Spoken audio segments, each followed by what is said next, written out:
Welcome to Payback POV, where you'll enjoy short, dramatic stories full of betrayal, heartbreak, and unforgettable revenge. We hope you have a great time listening, and don't forget to hit subscribe so we can bring you even more exciting tales. Now, let's begin today's story. Gave birth on the anniversary of my husband's true love's death. That was the day I was pushed into the delivery room to give birth, and yet, Jason Miller told me he had to go on a business trip. Maddie, what a coincidence. I just got an urgent call from work.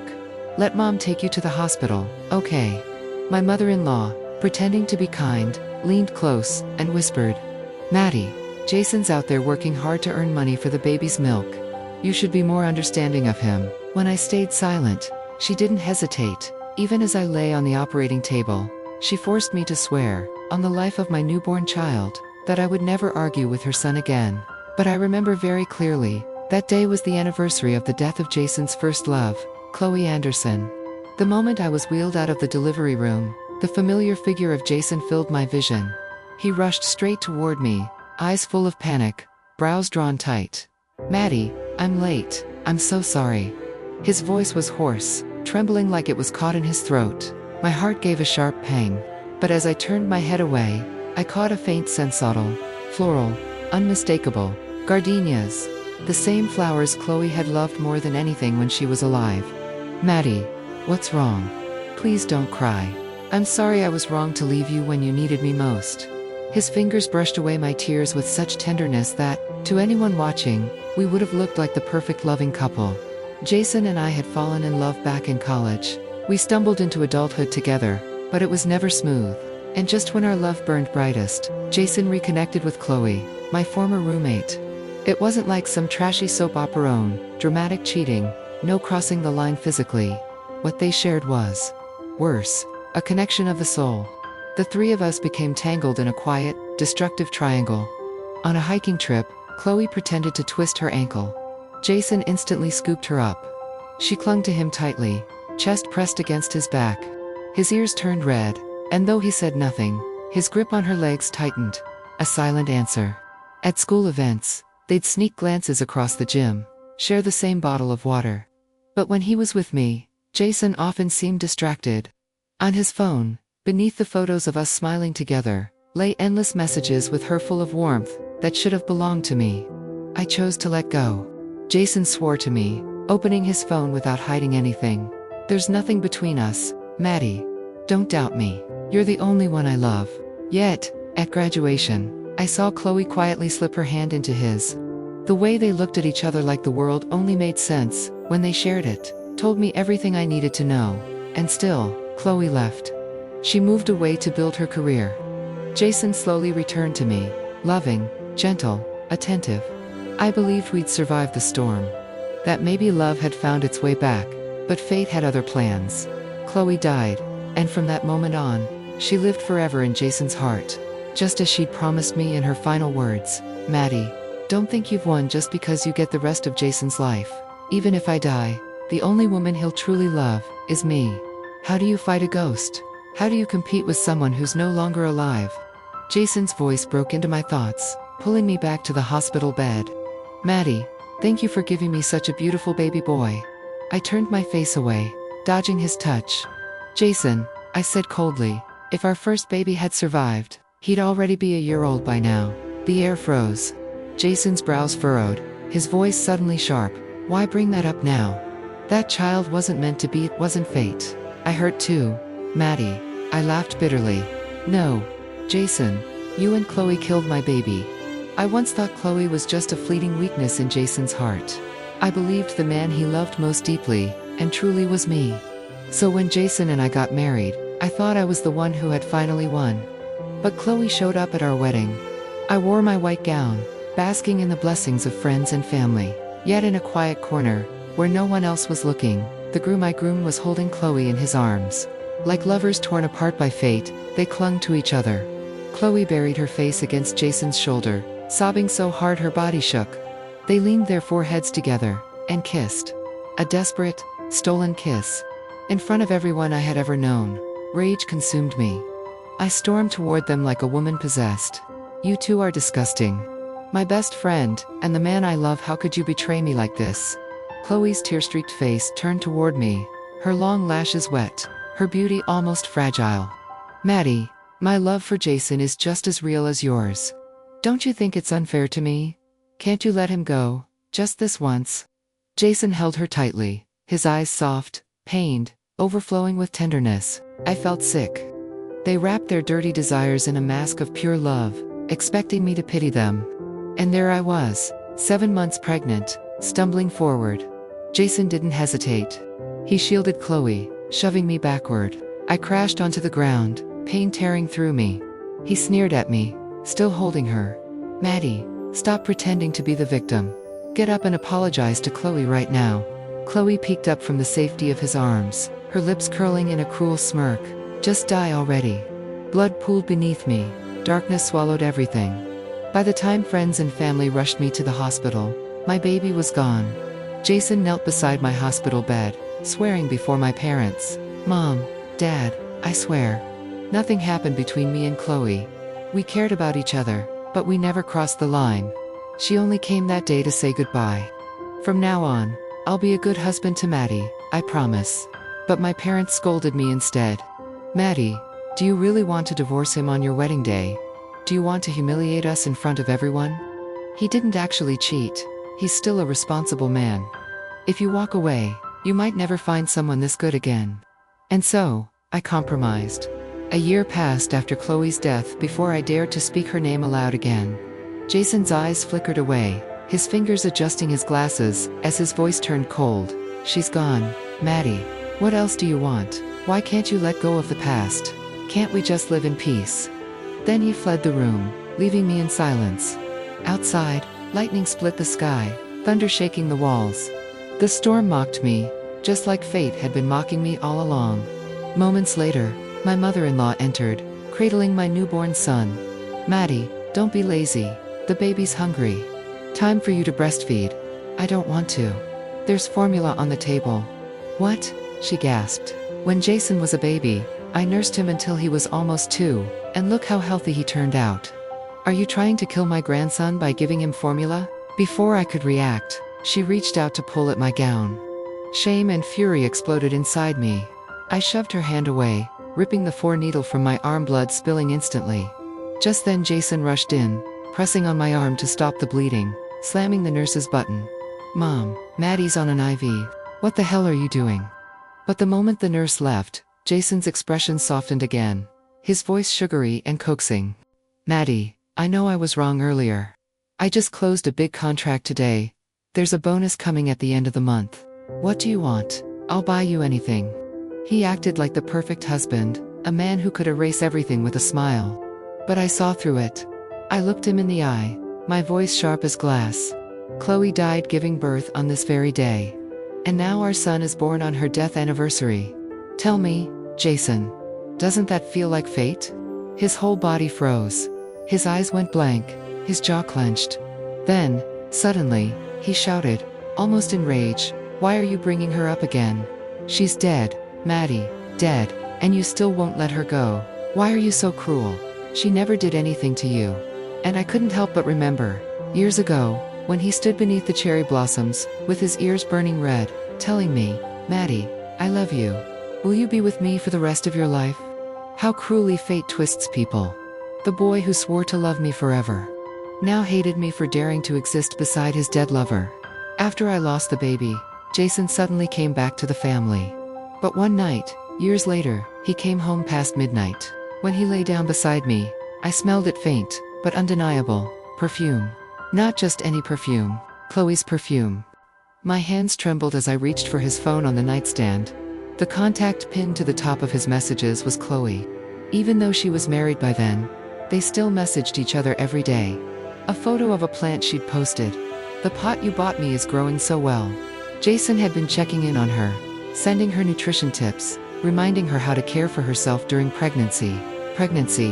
Chloe was pregnant, and Jason treated her with a tenderness he had never shown me when I carried his child. When I nearly died from miscarriage, he had sneered that I was just putting on a show. But for her, he fussed over every detail. Chloe had once written, do we really have to wait until we're old, until our spouses are gone, before we can finally be together. And Jason replied, every day I feel like a corpse. I just want that day to come sooner. I nearly smashed his phone right there. So, that was their dream. For me to die, so they could be free. The next morning, I woke up ready to confront him. But before I could, a text popped up from Chloe sent to me. Maddie, you think you've won because you got Jason? You're wrong. Because he and I never crossed the line. He'll never let me go. Let's bet on it. Even if I die, Jason will love me until his last breath. A chill crawled down my spine. I called back instantly. No answer. Then my classmates' group chat exploded with the news. Chloe had died in childbirth. For a moment, shock and relief tangled inside me. She wasn't the other woman anymore. She was gone. Wasn't that punishment enough? But Jason lost his mind. He ran out of the house, straight to her funeral. In front of her grieving family, he dropped to his knees, sobbing until his voice broke. When he came home, I asked the question anyway. Jason, did you go because of her? He shot me a look so cold, it pierced through me. Maddie, she was your best friend. She just died, and you're this indifferent. Something inside me snapped. You've dragged this pure love with Chloe for years. Do you think that's fair to me? Jason's face twisted, his voice shaking with rage. I never betrayed you. Chloe and I. It was a spiritual connection. She was pure, Maddie. I couldn't taint her with desire. We never crossed that line. I married you. Doesn't that prove where I stand? Why can't you be more generous and accept the love I carry for her? I laughed in his face. You're disgusting, Jason. You want me to accept this third wheel in our marriage. You want me to bless your little soulmate love? What you are, is trash. The word hit him like a knife. He couldn't stand my scorn. He packed his things and moved out, hiding at his office like a coward. And yet, a few weeks later, in front of friends and family who couldn't understand why, I was the one who bowed my head, the one who agreed to reconcile. Later, in the hospital, after giving birth to our son, Jason asked, Maddie, are you sure you don't want me to stay? I shook my head. That day he shoved me to the ground. When he chose her over me, my heart had already died. Still, after I was discharged, he took a month off to stay home and care for the baby. Every night when the baby cried, Jason got up first. He changed diapers, warmed bottles, cradled the child until dawn. He looked exhausted, but he did it without complaint. Neighbors praised him. My parents admired him. To the world, he was the model husband. But when I slid a divorce agreement across the table, his face froze. Maddie, why? I glanced at the baby, those wide, innocent eyes staring up at us. I've decided. I want a divorce. Jason's lips trembled. His face looked worse than if he'd been crying. Maddie, everything in the past is over. I love you now. We have a baby. We have a future. Don't throw it away. I folded my arms, cool and steady. Then I threw a notebook onto the table. Then explain this. Jason paled. He bent down to pick it up. His journal. I yanked it out of his hands. Living with me, is it such torture? Inside, page after page, was filled with him writing about Chloe, his longing, his grief, his promises for the next life. Not once, in all these years, had he written the words I love you about me. And in that moment, I realized, I had been living my whole marriage in someone else's shadow. Jason fell to his knees in front of me, clutching our son's crib, voice trembling. Maddie, I swear on our son's life, you're the only woman I'll ever love. I slapped him hard across the face. Don't you dare use my son as a bargaining chip. What about Chloe? Jason, what was all that love you wrote down in your journal? His eyes lost focus. His jaw locked so tight it turned white, but he didn't deny it. I laughed bitterly. You sneak off on business trips just to visit her grave, and you think I don't know. In your heart, she always weighed more than me. Jason exploded. Even if I light a candle for her, so what? She was your friend too. She's dead. Can't you have an ounce of compassion? You're so cruel, Maddie.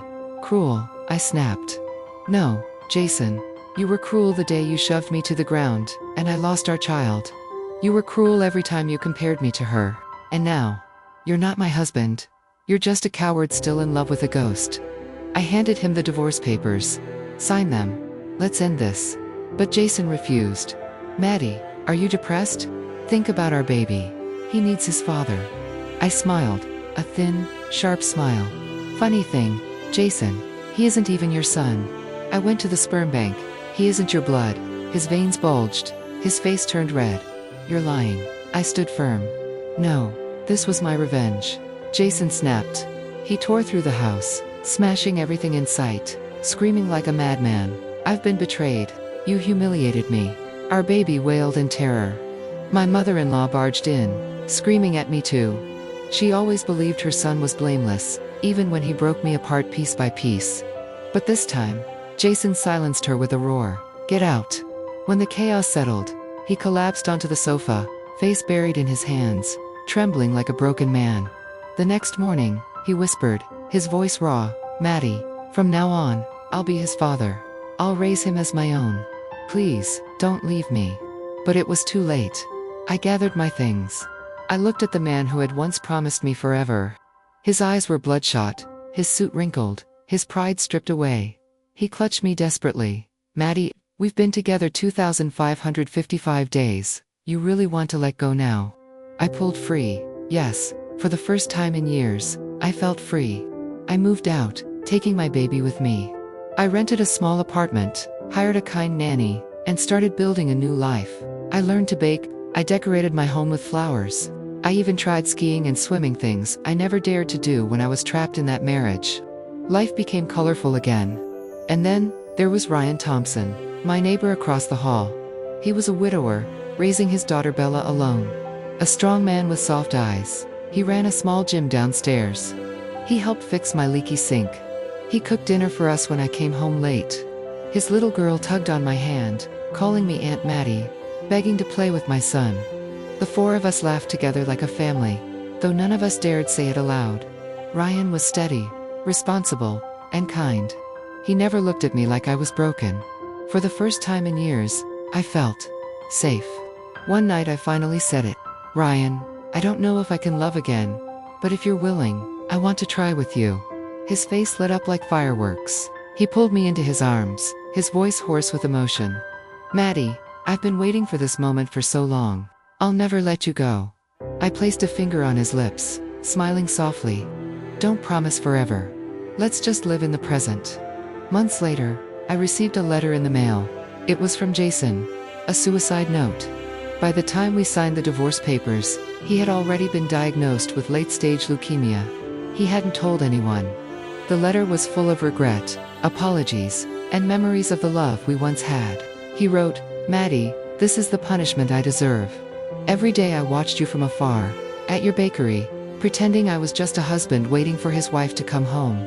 I'm sorry. I wish I had loved you the way you deserved.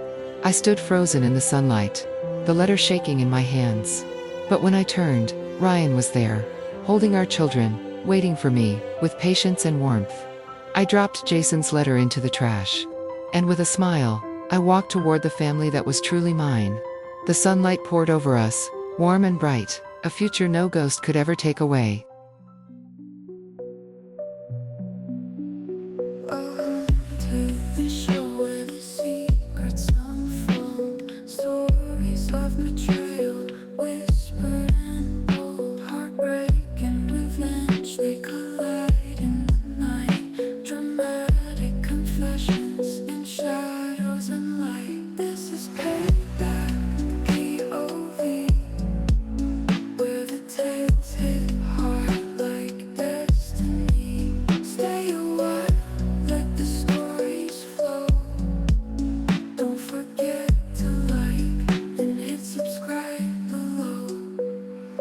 Every scandal's a spark, every heartbreak's a flame. Unforgettable endings, you'll remember the name. We'll take you through love, through the lies they weave. Every twist, every turn, you just won't believe. This is payback, POV. Revenge and rhythm, pure energy. Thanks for listening.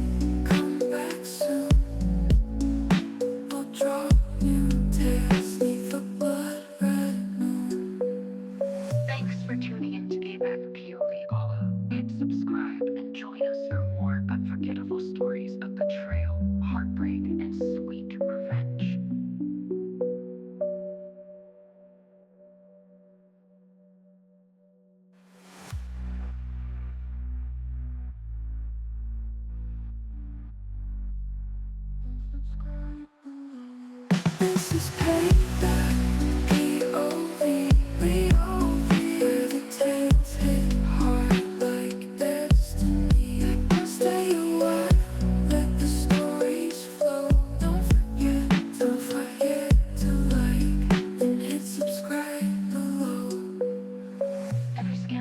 spark, every heartbreak's a flame.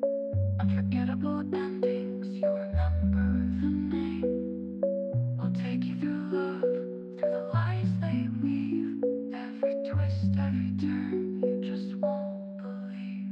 This is Payback POV. Revenge and rhythm, pure energy.